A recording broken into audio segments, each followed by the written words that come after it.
ನಮ್ಮ ಗೌರವಾನ್ವಿತ ಸ್ಪೀಕರ್ ಅವರು ಈಗ ತಾನೇ ಪ್ರೇಯರ್ ಮಾಡಿ ಬಂದವರು, ಈಗ ತಾನೆ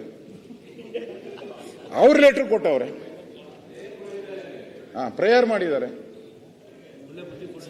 ಒಳ್ಳೆ ಬುದ್ಧಿ ಕೊಡ್ಲಿ ಸರ್ಕಾರಕ್ಕೆ ಅಂತ ಮಾಡಿದ್ದಾರೆ. ಅವ್ರ ಲೆಟರ್ ಬರೆದಿದ್ದಾರೆ. ಕನ್ನಡದ ಕಾವಲು ಸಮಿತಿ ಏನೇನಿದೆಯೋ ಯಾರು ಅವರೆಲ್ಲರೂ ಕೂಡ ಪತ್ರಗಳನ್ನು ಕೊಟ್ಟಿದ್ದಾರೆ. ಎಲ್ಲ ಕನ್ನಡದ ಸಾಹಿತಿಗಳು ಕೂಡ ಪತ್ರ ಕೊಟ್ಟಿದ್ದಾರೆ. ಈ ಎಕ್ಸಾಮ್ಗೆ ಸಂಬಂಧಪಟ್ಟಂತೆ 2ನೇ ಎಕ್ಸಾಮಲ್ಲಿ ತಪ್ಪುಗಳಾಗಿದೆ ಅಂತೇಳಿ ಕೊಟ್ಟಿದ್ದಾರೆ. ಇವಾಗೂ ಧರಣಿ ನಡೀತಾ ಇದೆ.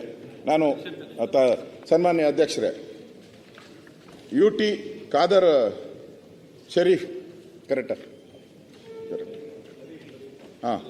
70,000 ವಿದ್ಯಾರ್ಥಿಗಳು ಕನ್ನಡ ಮಾಧ್ಯಮದಲ್ಲಿ ಪರೀಕ್ಷೆಯನ್ನು ಬರೆದಿರುತ್ತಾರೆ. ಆದರೆ ಸದರಿ ಪರೀಕ್ಷೆಯಲ್ಲಿ ಸುಮಾರು 59 ಪ್ರಶ್ನೆಗಳಲ್ಲಿ ಕನ್ನಡ ಭಾಷಾಂತರ ತಪ್ಪುಗಳಾಗಿದೆ.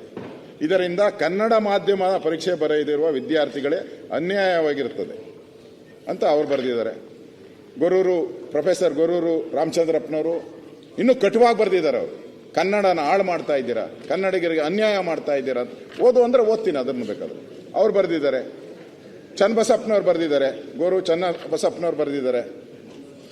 ಅದೇ ರೀತಿ ಬಹಳಷ್ಟು ಜನ ಬರೆದಿದ್ದಾರೆ. ಎಲ್ಲರೂ ಪತ್ರ ಕನ್ನಡ ಸಂಬಂಧಪಟ್ಟವರೆಲ್ಲರೂ ಬರೆದಿದ್ದಾರೆ.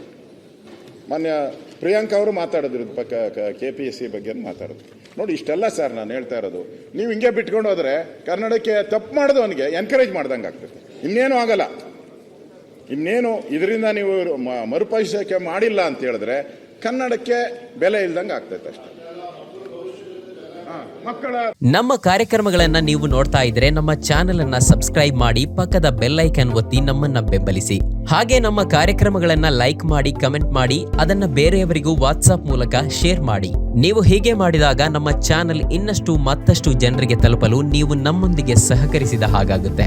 ಇದು ನೀವು ಯಾವುದೇ ಖರ್ಚಿಲ್ಲದೆ ಕೆಲವೇ ಸೆಕೆಂಡುಗಳಲ್ಲಿ ನೀಡಬಹುದಾದ ಸಹಕಾರ. ಧನ್ಯವಾದಗಳು.